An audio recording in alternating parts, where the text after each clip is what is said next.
kita berbincang mengenai sesuatu yang sudah dikerjakan atau sesuatu yang sedang dikerjakan. Lah saya ini membicarakan sesuatu yang belum dikerjakan, sesuatu yang masih angan-angan, sehingga mungkin saya judulkan menjadi wacana. Nah, mohon izin Bapak Ibu semuanya saya untuk presentasikan paparan saya sebentar.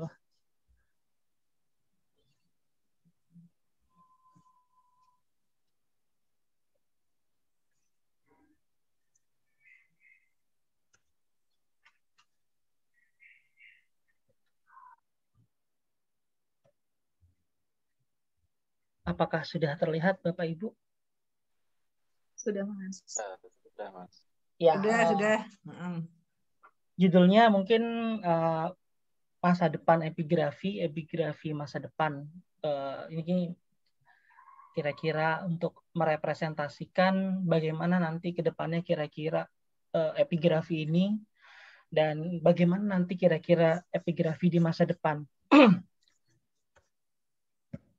Lanjutnya mungkin saya mulai dari banyak-banyak pertanyaan gitu untuk kita semua. Yang paling pertama itu adalah kapan prasasti terakhir dibaca? Kapan benar-benar prasasti itu terakhir kali dibaca? Kapan terakhir kali prasasti ditemukan? Kapan terakhir kali kajian epigrafi ditulis? Berapa banyak orang di sekitar kita yang tahu tentang prasasti, dan berapa banyak orang di sekitar kita yang tahu tentang epigrafi? Nah, mungkin dari pertanyaan-pertanyaan ini akan sedikit memicu banyak sekali ide di kepala kita, pengetahuan yang menyertai kita gitu. Jadi kira-kira kapan ini semua akan berakhir, atau misalnya kapan ini semua yang paling terbaru itu kapan? Apakah jangan-jangan yang paling terbaru itu ada sekitar 3 tahun lalu untuk prasasti yang penemuan prasasti yang paling terbaru, atau misalnya ternyata terakhir kali prasasti ditemukan ternyata setahun lalu. Bocor suara siapa ya?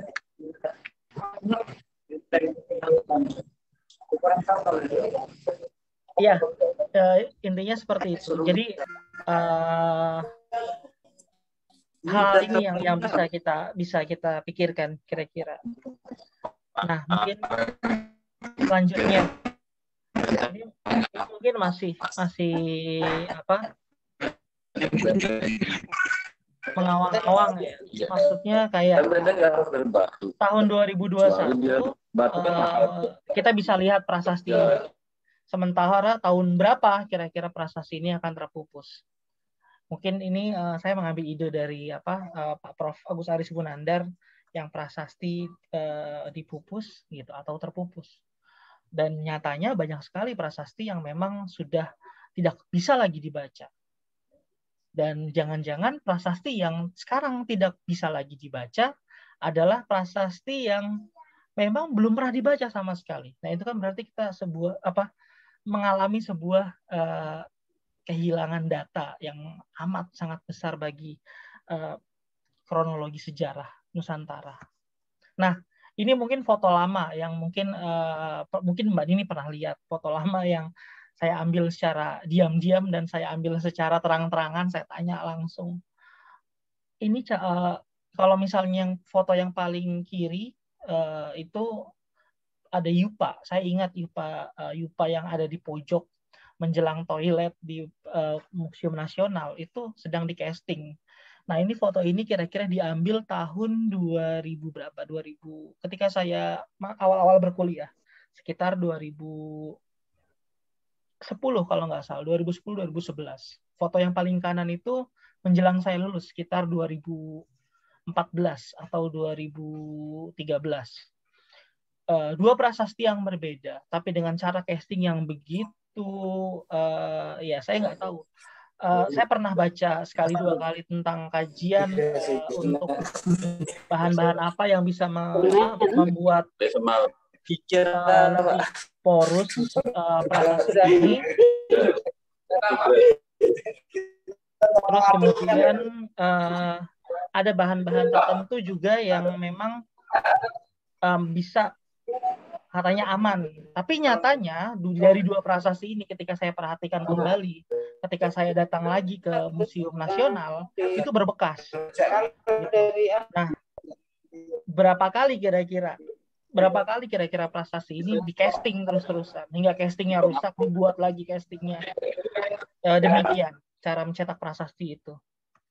Nah, padahal sifat benda cagar budaya mungkin kita generalisasikan ke semuanya, walaupun belum ditetapkan, sifatnya itu unik, langka, rapuh, tidak dapat diperbarui, tidak dapat digantikan oleh teknologi dan bahan yang sama, signifikan, yang berisi bukti-bukti aktivitas manusia masa lampau. Selanjutnya mungkin ada studi kasus, misalnya ada ini satu orang imajinatif namanya Yuri Saklitinov, Sabtu Kliwon 3 November, usia 16 tahun, kelahiran Nganjuk tapi besar di Jakarta Selatan. Suatu saat dia mudik ke Nganjuk. Ketika dia melewati satu taman yang isinya Taman Monumen Anjuk Ladang, kemudian dia bertanya-tanya, apakah Anjuk Ladang itu? Nah, dia googling Anjuk Ladang ketika dia di Jakarta. Kemudian dia klik Anjuk Ladang itu di Wikipedia. Apa sih? Oh, ternyata Anjuk Ladang adalah nama sebuah prasasti. Kemudian dia melihat apa namanya prasasti ini di Wikipedia. Ternyata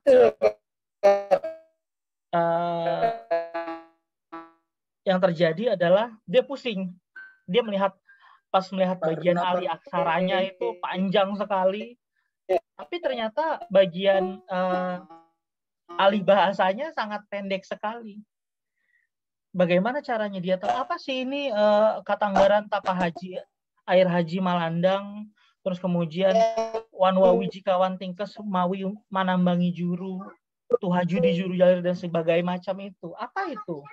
Dia bingung. Akibatnya yang terjadi adalah kalau misalnya banyak orang seperti ini, kajian epigrafi berkembangnya secara perlahan. Data epigrafinya itu nggak terjangkau. Epigrafinya itu akhirnya ujung-ujungnya tidak populer. Orang tidak tahu apa itu epigrafi.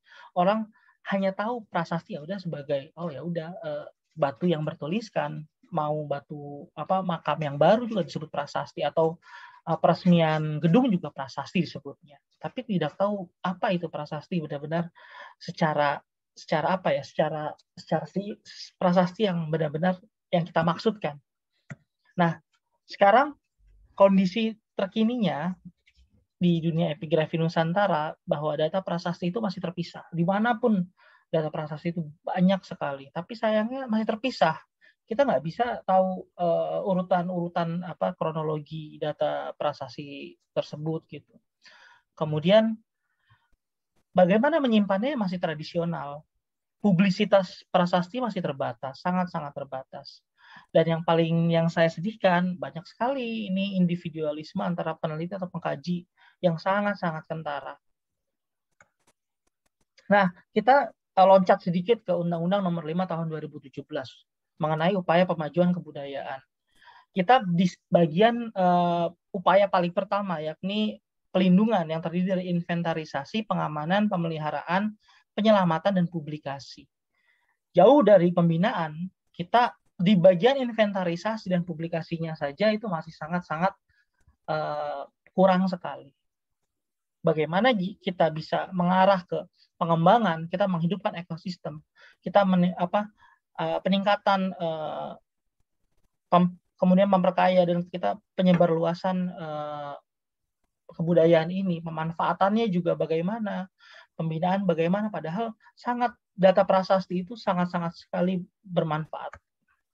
Nah, kemudian disinggung juga pada Undang-Undang Nomor 5 Tahun 2017, di pasal 15 itu adalah Menteri membentuk sistem pendataan kebudayaan terpadu untuk mendukung pelaksanaan pemajuan kebudayaan.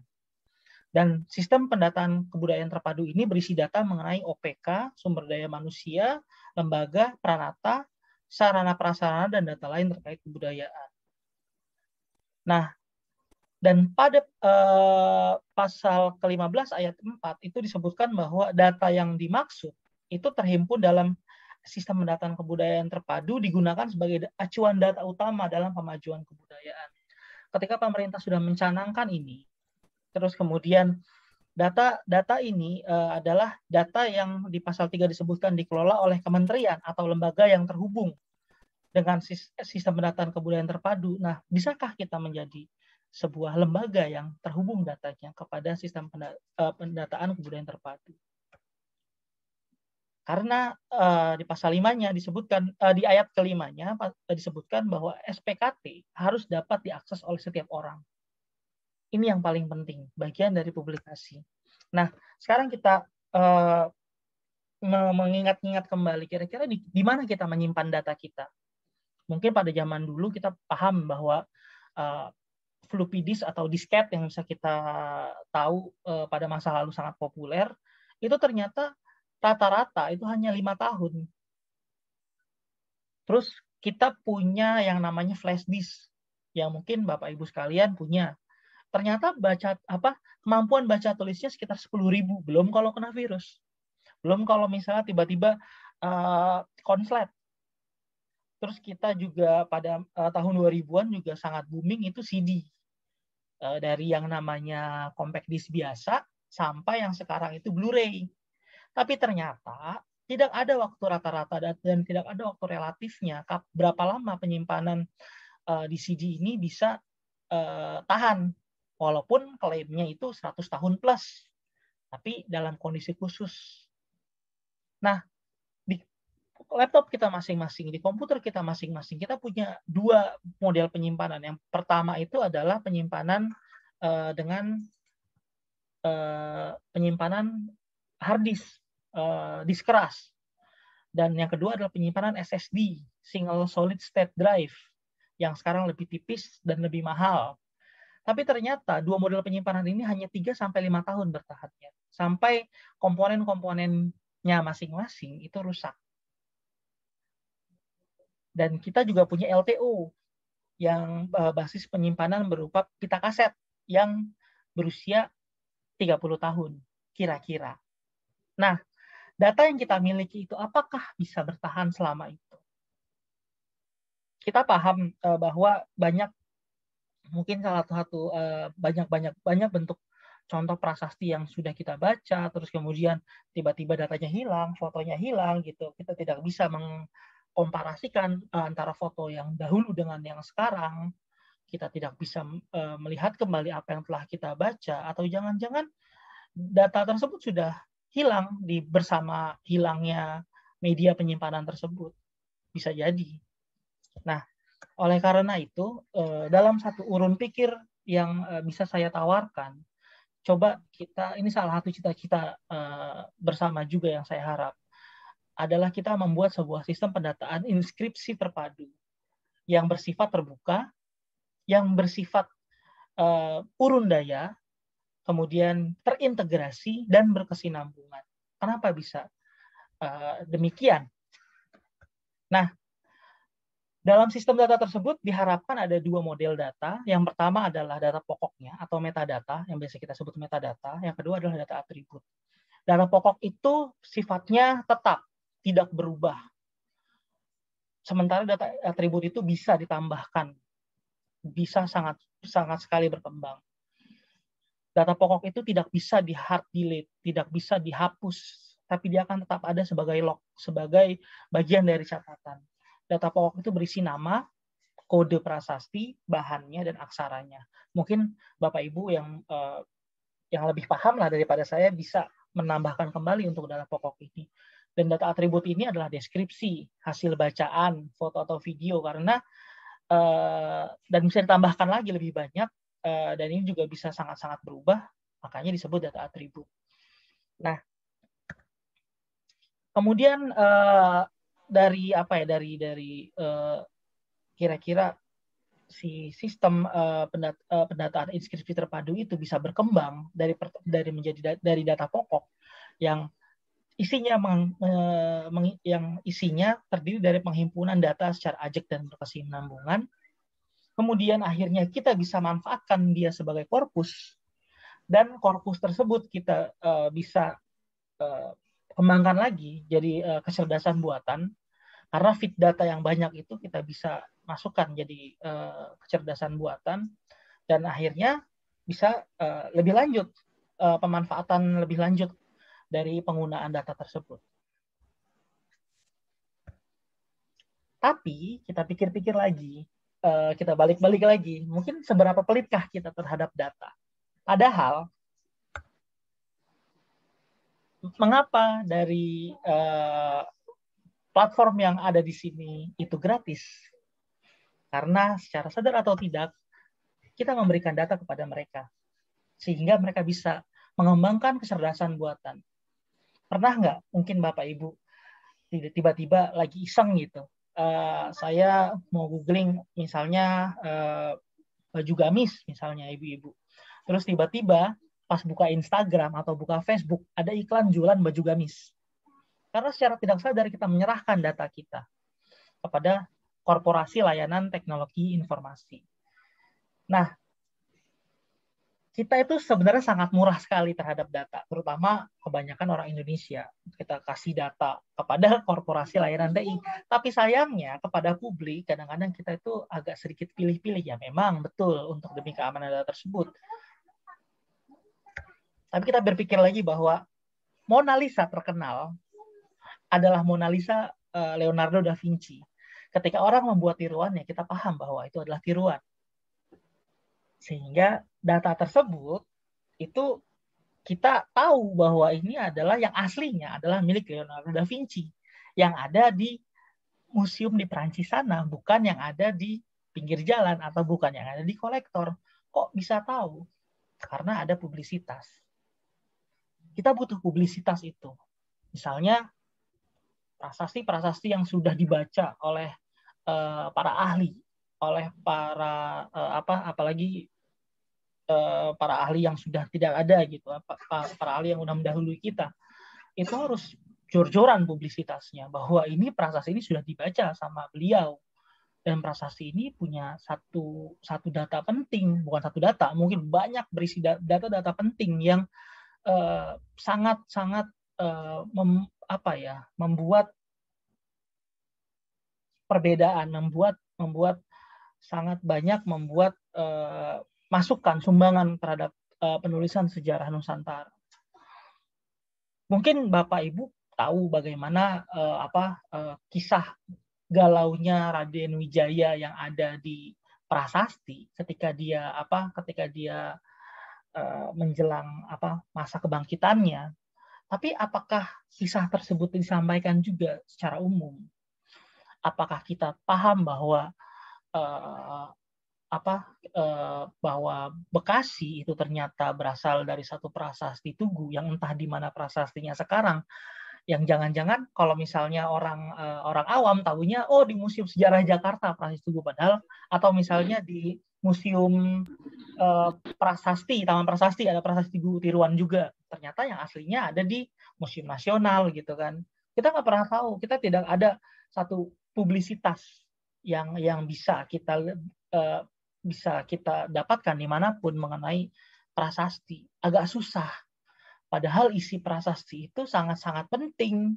Sehingga bisa tuh yang namanya isinya prasasti bisa kayak banyak nih ahli yang dalam tanda kutip, ahli-ahli yang ngomong bahwa ini pokoknya banyak bicara panjang lebar gitu terhadap kondisi sejarah kuno Indonesia, tapi nggak ada bukti ininya, nggak pakai bahan yang tidak pakai sumber sejarah yang valid gitu. Kita bicara panjang lebar ngalor ngidul, tapi ternyata pas dilihat kok nggak ada ininya sih buktinya, mana bukti prasastinya, karena sumber sejarah kuno Nusantara yang tertua kan ditulis pada prasasti.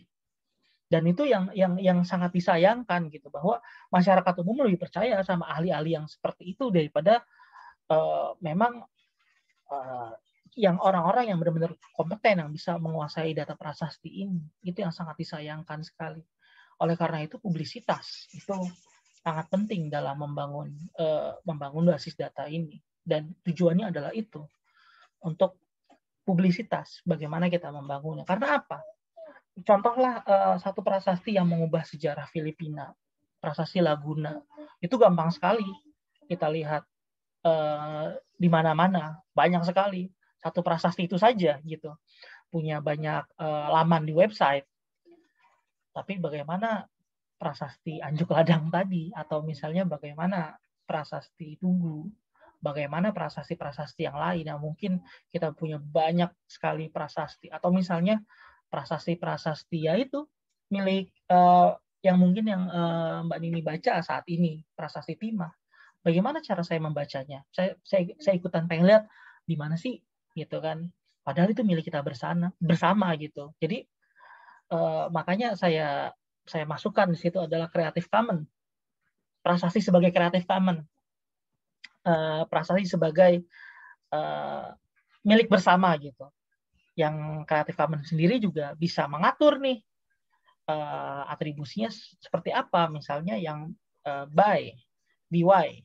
Jadi orang lain bisa mengcopy, mendistribusikan, memamerkan, memperform, meremix hasil bacaan kita misalnya, atau misalnya ND, no derivative works. Jadi orang lain hanya bisa mengcopy, mendistribusikan, tapi semuanya itu verbatim. Apa yang kita lakukan dari prasasti itu, misalnya, atau misalnya share like, gitu. Jadi bagaimana prasasti ini kita bisa masukkan sebagai Creative Commons, atau misalnya di DJKI yang sekarang berkembang ini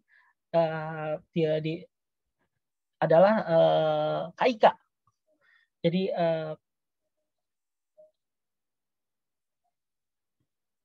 bisa menjadi KIK prasasti tersebut. Nah, tapi kita juga jangan lupa terhadap ekosistem. Ini dia yang paling penting. Kadang-kadang suka jalan sendiri-sendiri. Pemerintah, akademisi atau peneliti, masyarakat, dan komunitas. Ini yang membuat satu ekosistem prasasti itu ada.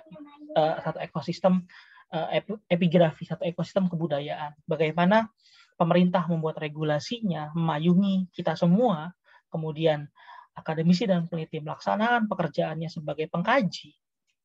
Masyarakat, ini masyarakat umum maupun masyarakat yang terlibat dengan prasasti tersebut bisa sadar bahwa prasasti adalah satu informasi dan satu identitas penting terhadap masyarakat, dan komunitas itu bisa menjaga bersama, bisa mengawal bersama kelangsungan perkembangan, kelangsungan kegiatan epigrafi di Nusantara ini. Ini yang paling penting, karena kadang-kadang suka jalan sendiri-sendiri. Itu yang akhirnya membuat kita bingung.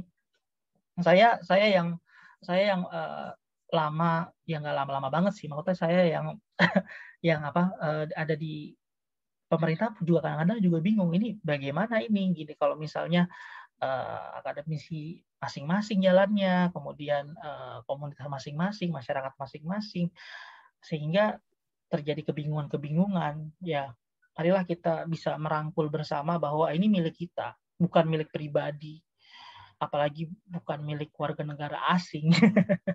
Walaupun mereka ikutan meneliti, tapi yang jelas ya ini, kalau misalnya bukan kita ya siapa lagi, kalau misal tagline zaman dulu kan gitu. Nah, kira-kira demikian cuap-cuap saya terkait ide saya untuk yuk kita bangun bersama-sama prasasti ini. Mungkin juga tidak lama juga. Terima kasih. Wassalamualaikum warahmatullahi wabarakatuh. Selamat pagi menjelang siang.